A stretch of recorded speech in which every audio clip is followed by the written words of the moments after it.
Bismillah,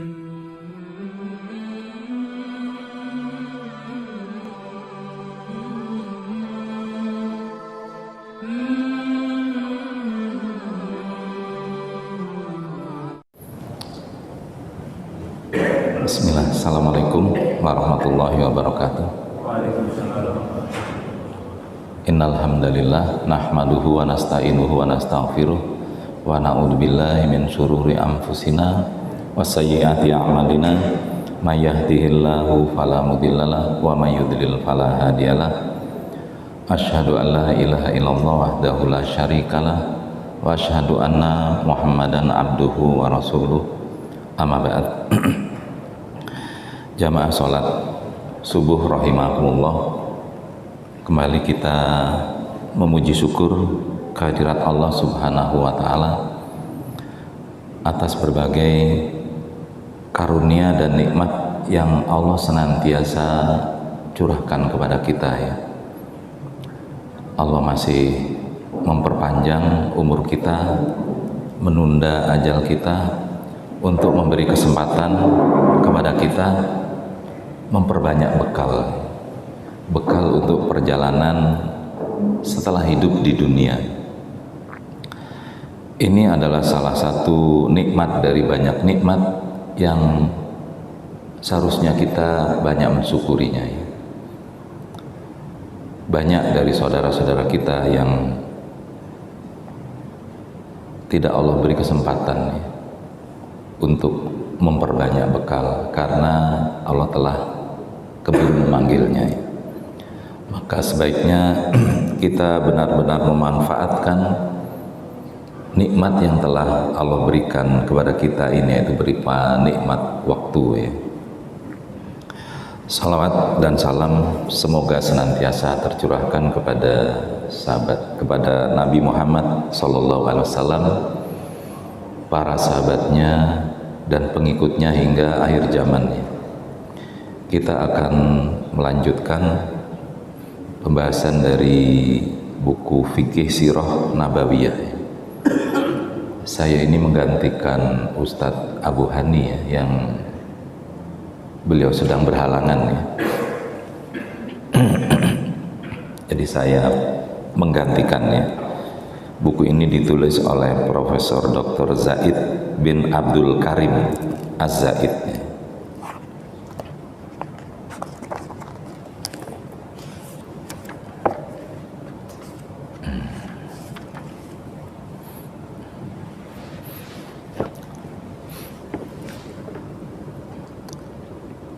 Ketika Nabi diutus di tengah-tengah kaum Quraisy, beliau pertama melakukan dakwah secara rahasia ya, atau perorangan. Jadi dakwah beliau sembunyi-sembunyi, belum secara terbuka. 3 tahun berlalu masa dakwah rahasia dan perorangan tersebut, maka mulai terkumpul kelompok orang-orang yang beriman, yang menerima seruan Nabi ya, dakwah Rasulullah Sallallahu Alaihi Wasallam. Terkumpul para sahabat yang menerima seruan Nabi yang diserukan secara sembunyi-sembunyi atau rahasia atau sir. Setelah 3 tahun kemudian turunlah perintah kepada Nabi untuk berdakwah secara terbuka, secara terang-terangan, dan agar mengumumkan kepada umat manusia bahwa beliau adalah Nabi utusan Allah. Maka ini babak baru dalam perjalanan dakwah Nabi kepada umatnya ya. Namun demikian beliau tetap merahasiakan nama-nama sahabat-sahabatnya yang telah beriman, yang telah bergabung, yang telah menerima seruan Rasulullah. Termasuk merahasiakan bagaimana mereka itu bergabung atau menjadi pengikut Nabi Muhammad. Hal ini dirahasiakan karena khawatir akan keamanan mereka dari siksaan kaum Quraisy, siksaan dari orang-orang kafir yang belum menerima atau yang sangat mentang dakwah Nabi. Ayat yang diturunkan untuk misi dakwah terang-terangan ini, firman Allah, wa anzir asirotakal akrobin, dan berilah peringatan kepada kerabat-kerabatmu yang terdekat. Surat Asy-Syu'ara ayat 214 ya.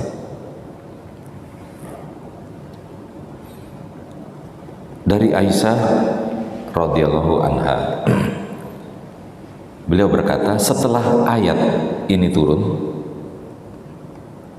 Rasulullah merespon dengan berkata, wahai Fatimah binti Muhammad, wahai Safi'ah binti Abdul Muthalib, wahai Bani Abdul Muthalib, saya tidak bisa menyelamatkan kalian dari adab Allah, dan mintalah kalau kalian inginkan apa saja dari harta saya.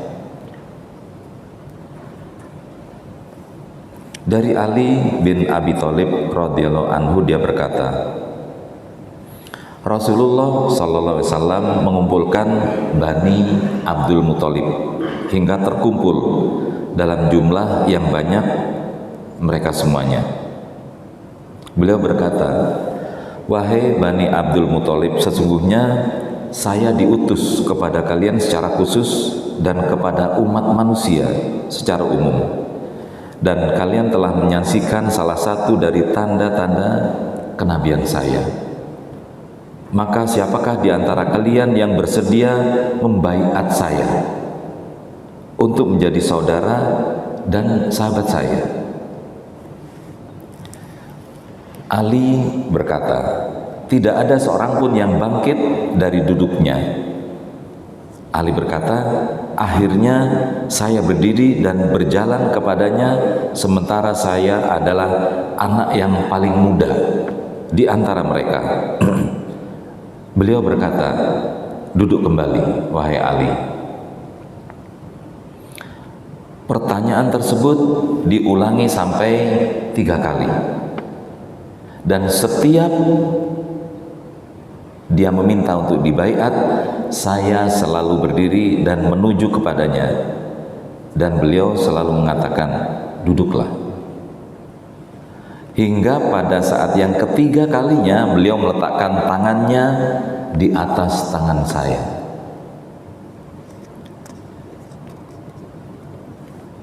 Pada hadis ini ya,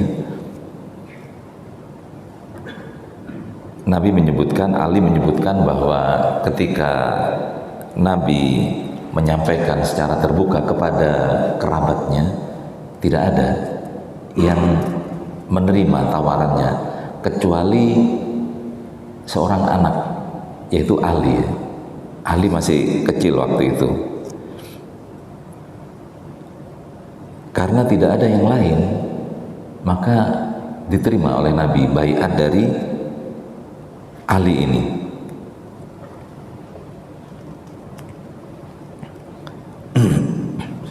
Di dalam banyak buku sirah disebutkan bahwa Rasulullah memanggil kerabat dekatnya dari Banu Hasyim dan Abdul Muthalib, Banu Abdul Muthalib, dalam sebuah undangan pesta, di antaranya yang hadir Abu Lahab. Abu Lahab terlebih dahulu berbicara sebelum Rasulullah SAW berbicara. Abu Lahab berkata, mereka yang hadir di sini adalah paman-paman kamu dan anak paman-paman kamu.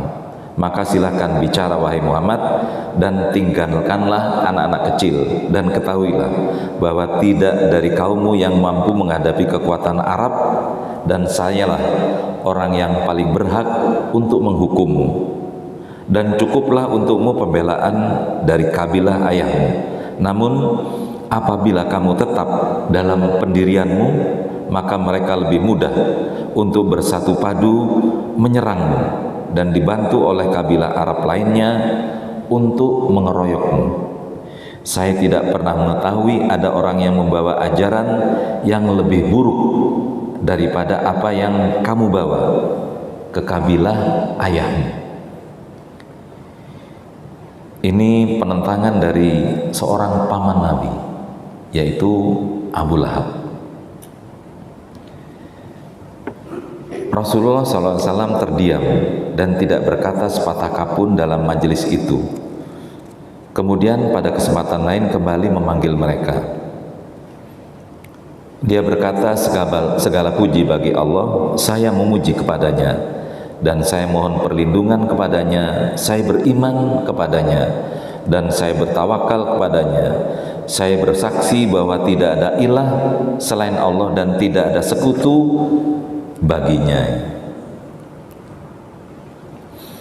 Kemudian beliau berkata, sesungguhnya orang yang baik tidak akan membohongi keluarganya, dan demi Allah yang tiada ilah kecuali Allah, sesungguhnya saya adalah Rasul Allah yang diutus kepada kalian secara khusus dan kepada manusia secara umum. Demi Allah, suatu saat kalian pasti mati seperti kalian tidur, dan kalian pasti dibangkitkan seperti kalian bangun dari tidur, dan kalian akan dihisap terhadap apa yang kalian lakukan, dan setelah itu hanya ada dua tempat kembali, surga selama-lamanya atau neraka selama-lamanya.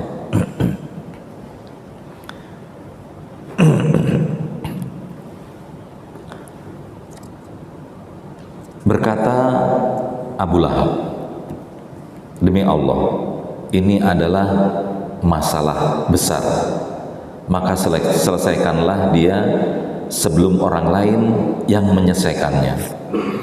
Abu Thalib berkata, demi Allah, kami akan membelanya sampai titik darah yang berhabisan.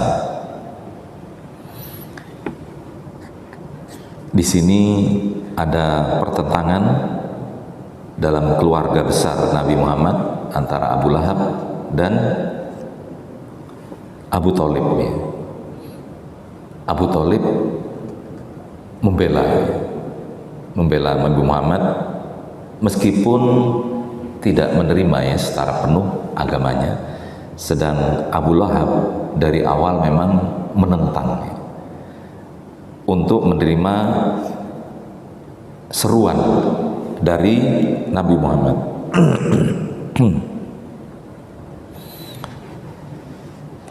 Pada riwayat yang lain disebutkan dari Ibnu Abbas radhiyallahu anhu berkata, setelah turun ayat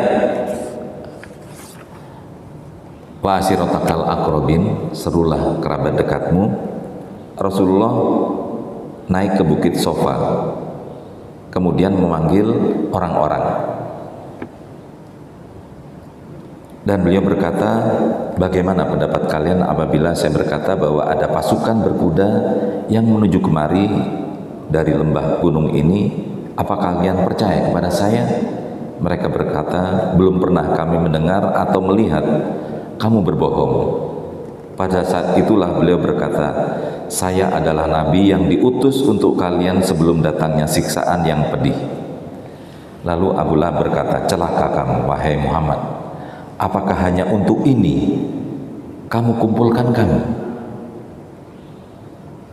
Kemudian turunlah ayat Tabbat yada abi lahabi watab, binasalah kedua tangan Abu Lahab dan sesungguhnya dia akan binasa. Surat Al-Lahab. Pelajaran yang bisa dipetik dari perjalanan Nabi, dari dakwah seruan secara rahasia kemudian beralih kepada terbuka, yang kemudian mulai timbul pertentangannya dari keluarga terdekatnya, dari paman-pamannya.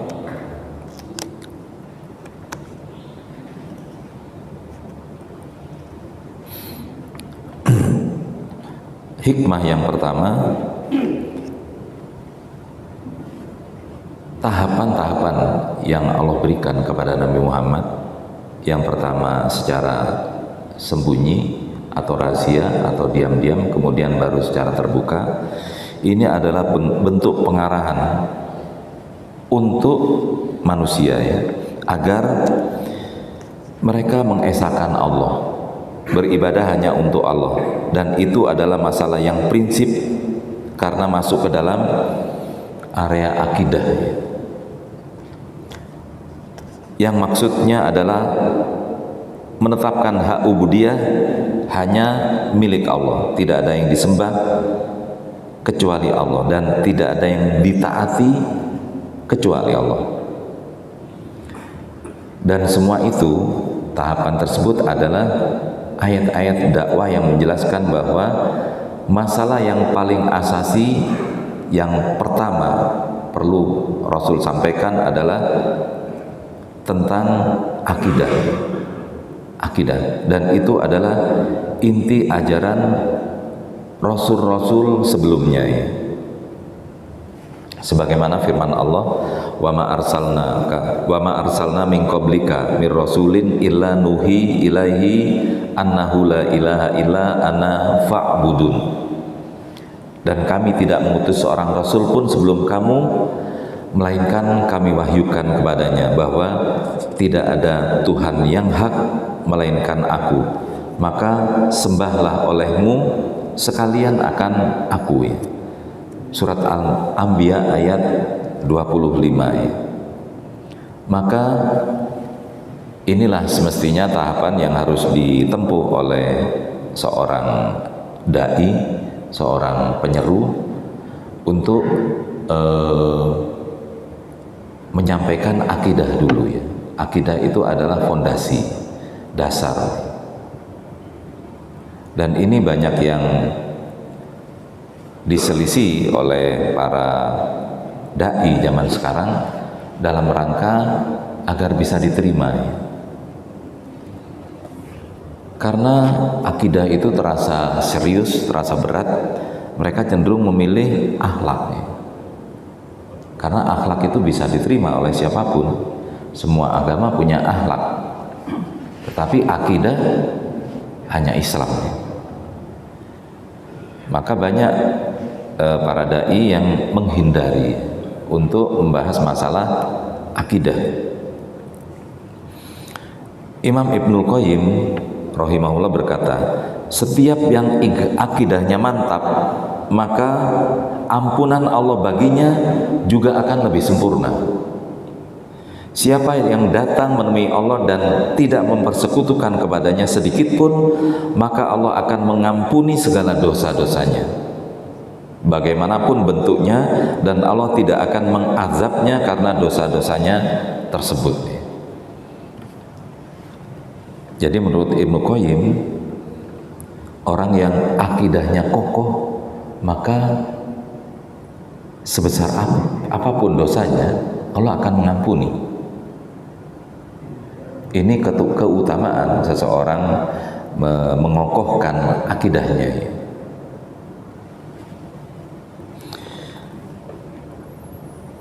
Beliau melanjutkan, karena kemusyrikan itu mengandung kejahatan dari segi jenisnya dan zatnya, maka neraka tidak bisa membersihkannya.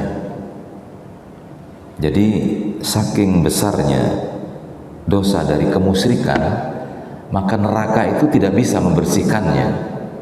Artinya ketika dia bersih, dia mesti keluar dari neraka. Tetapi kesyirikan ini, menurut Ibnul Qayyim, dosa dari kesyirikan itu tidak mampu dibersihkan oleh neraka.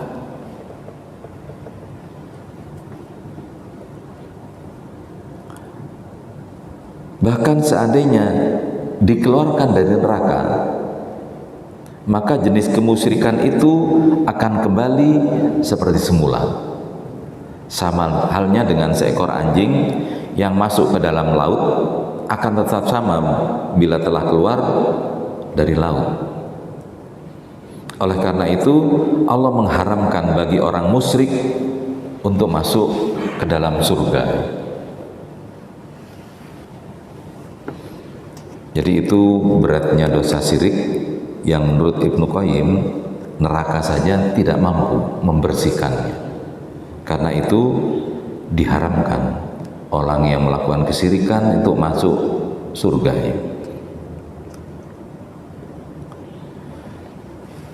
Hikmah yang kedua, surah Nabi dimulai dari kerabat dekatnya ya. Ini untuk menunjukkan tingkat tanggung jawab setiap individu ya. Karena seseorang itu akan bertanggung jawab pertama tentang keluarganya, baru kepada lingkaran yang lebih besar ya. Maka hendaknya kita, setiap manusia itu bertanya ya, apa yang telah kita lakukan terhadap anak-anak kita, istri-istri kita, yang itu semua adalah tanggung jawab kita sebagai kepala rumah tangga. Sebagaimana firman Allah, ya ayyuhalladzina amanu qu anfusakum wa ahlikum nar. Hei orang beriman, peliharalah dirimu dan keluargamu dari api neraka. Maka seruan ini yang pertama kali yang terkena adalah kepada kepala keluarga, kepada kita, tanggung jawab kita tentang istri kita, tentang anak kita. Jadi ketika istri kita melakukan kemaksiatan, berpakaian yang tidak sepantasnya, juga anak-anak kita, itu tanggung jawab kita, kesalahan kita. Kita harus berendah hati untuk menerima bahwa itu tanggung jawab yang harus kita ambil sebagai kepala keluarga atas kesalahan istri dan anak kita.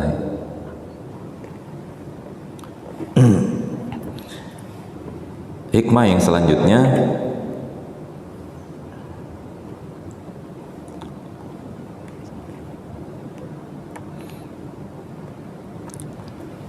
sebagian anak muda atau kaum muslimin pada umumnya itu kadang kurang bangga Pak dengan agamanya.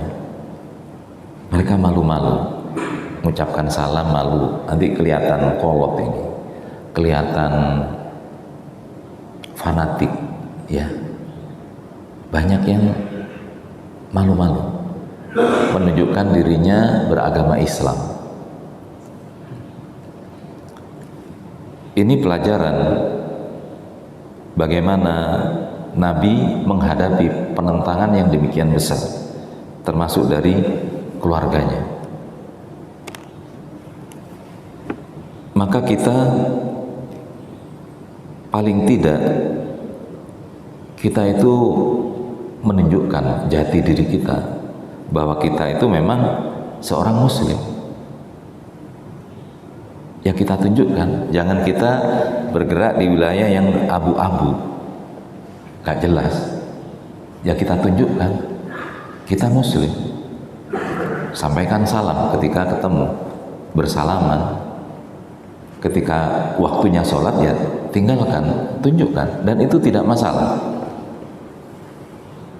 Ada orang yang mencibir, ya itu kan tidak masalah buat kita. Ketika kita berpegang kepada pendirian kita, akan selalu ada orang yang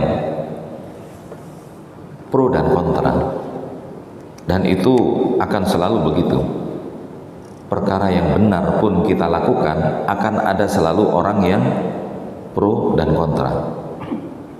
Maka itu perlunya kita memiliki pendirian yang teguh ya tentang agama kita.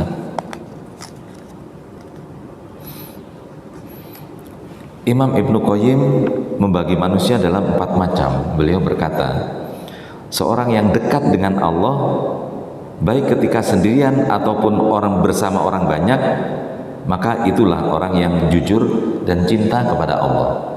Jadi dalam keadaan ramai maupun sendiri, dia sama, tetap menunjukkan jati dirinya. Seorang yang kelihatan soleh bila bersama orang banyak, dan kehilangan kesolehan tatkala sendiri, maka itu adalah orang yang sakit. Dan siapa yang kehilangan kesolehan baik ketika sendiri ataupun dengan orang banyak, maka itu orang yang telah mati dan terabaikan. Namun orang yang hilang kesolehan ketika bersama orang lain dan menemukan kesolehan ketika sendirian, maka orang tersebut orang yang jujur namun lemah.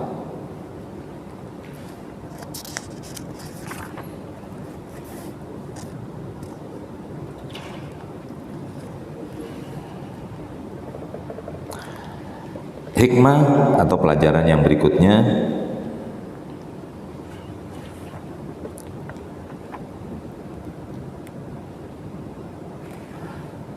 mengapa sikap dan permusuhan Abu Lahab begitu sengit sejak kelahiran dari dakwah ini? Sikap Abu Lahab yang berlebihan serta permusuhan yang kental dari awal menunjukkan bahwa dakwah itu bukanlah dakwah golongan atau kabilah atau karena kesukuan, tetapi merupakan agama yang baru yang berasal dari Allah untuk seluruh makhluk manusia dan jin. Abu Lahab menentang itu karena menjaga eksistensi dari agamanya, bahwa ini agama baru, ini akan membahayakan agama dia dan nenek moyangnya, membahayakan budayanya. Maka Abu Lahab menentang habis-habisannya. Jadi ini bukan masalah kabilah, masalah kesukuan.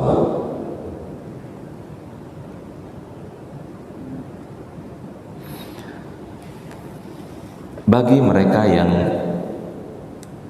menyeru, mengajak manusia kepada kebaikan, kepada agama, maka kita akan selalu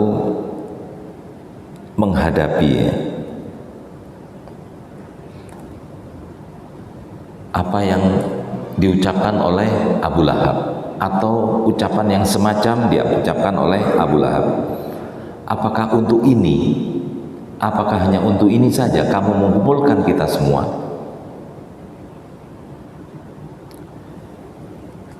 Orang-orang yang menyeru kepada kebaikan, kepada agama ini akan mendapatkan penentangan, cibiran, olok-olokan dalam ungkapan-ungkapan semacam yang diucapkan oleh Abu Lahab tadi. Hikmah yang berikutnya, ada kemukjizatan dari Al-Quran dalam surat Al-Lahab, Tabbat yada Abi Lahabi wa tab. Itu menunjukkan kemukjizatan Al-Quran. Ayat tersebut memvonis seseorang yang masih hidup, dia ada dalam neraka. Orang itu masih hidup. Ketika ayat ini turun, itu merespon dari ucapan Abu Lahab. Apakah itu Muhammad yang mengatakan dan begitu yakin bahwa Abu Lahab nanti tidak akan bersahadat? Banyak kelompok-kelompok kafir yang menentang dengan keras agama Islam, pada akhirnya bersahadat. Umar ketika mendengar bahwa adiknya masuk Islam, dia langsung bergegas.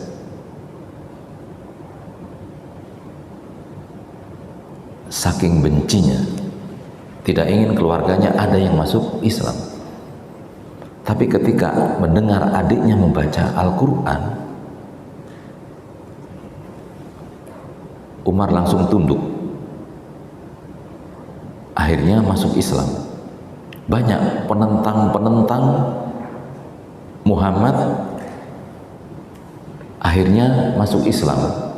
Tetapi untuk Abu Lahab, dia masih hidup tapi telah divonis bahwa Abu Lahab ada di dalam neraka, dan sampai menemui ajalnya Abu Lahab tidak mengucapkan syahadat. Maka itu tidak mungkin bahwa itu Nabi Muhammad yang mengucapkan itu, karena dia tidak yakin. Banyak penentang-penentang yang sangat kuat akhirnya menyerah masuk Islam. Tetapi untuk Abu Lahab divonis ketika hidup dia tetap ada dalam neraka, dan sampai akhir hayatnya Abu Lahab tetap kafir. Maka ini adalah bentuk mukjizat Al-Quran. Padahal kalau Abu Lahab mau, dia masuk Islam saja, apakah pura-pura ataupun apa, maka batallah surat dari Al-Quran ini. Tapi itu tidak terjadi, berpura-pura pun tidak Abu Lahab. Maka ini satu mukjizat yang ada di dalam Al-Quran ya. Demikian beberapa pelajaran atau hikmah yang bisa dipetik dari perjalanan dakwah Nabi dari sembunyi-sembunyi kepada terang-terangan. Tentunya dakwah terang-terangan ini mengambil banyak risiko ya. Mulai terbuka, mulai ketahuan siapa kawan, siapa lawan. Siksaan mulai dialami oleh para sahabat, dan ancaman kepada Nabi juga mulai lebih banyak. Dan itulah resiko yang memang harus ditanggung oleh Nabi ya. Dan resiko juga buat kita yang mengajak, termasuk ketika kita mengajak keluarga kita, anak maupun istri kita, akan ada penentangan. Anak dan istri adalah ujian kita, ujian kita. Tidak semuanya anak itu bisa patuh taat kepada orang tua. Demikian juga istri, tidak selalu istri itu taat patuh kepada suami. Yang itulah bentuk ujian kita sebagai seorang suami, sebagai kepala keluarga. Anak dan istri ujian kita, dan kita ujian untuk mereka ya. Mudah-mudahan apa yang saya sampaikan ini memberi bekal ya untuk kita sebagai kepala keluarga, sebagai ayah, sebagai suami, dan juga sebagai individu yang mungkin tergerak ya, kita untuk mengajak teman-teman kita, sahabat-sahabat kita untuk menerapkan ajaran-ajaran Islam. Demikian kita tutup pertemuan kita dengan doa kafaratul majlis. Subhanaka Allahumma bihamdika asyhadu an la ilaha illa anta astaghfiruka wa atubu ilaik. Wassalamualaikum warahmatullahi wabarakatuh.